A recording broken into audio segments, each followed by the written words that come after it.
ഉള്ള അധ്യക്ഷൻ, മറ്റ് യുവജന മുസ്ലിം ലീഗ് നേതാക്കന്മാർ, ചാലിക്കരയെ സംബന്ധിച്ച് വലിയൊരു കാര്യമാണ്.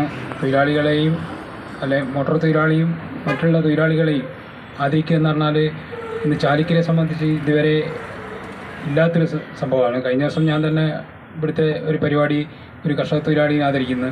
ഏതായാലും യുവജന പ്രസ്ഥാനവും ഇത്തരം സംഘടനകൾ ഇന്ന് രാജ്യത്ത് നടക്കുന്ന വെറുപ്പിൻ്റെ രാഷ്ട്രീയം മറന്ന് ഇത്തരമൊരു സായാഹ്നത്തിൽ ഇങ്ങനെ സംഘടിപ്പിച്ചുകൊണ്ട് ഇത് ജനങ്ങളെ ഒരു നല്ലൊരു മാനസികാവസ്ഥ ഉണ്ടാക്കുന്നതിൽ പങ്കുവഹിച്ചിട്ടുള്ള യുവജന പ്രസ്ഥാനത്തെയും മറ്റ് മുസ്ലിം ലീഗ് പാർട്ടിയെയും ഞാൻ ഈ അവസരത്തിൽ അഭിനന്ദിക്കുകയാണ്.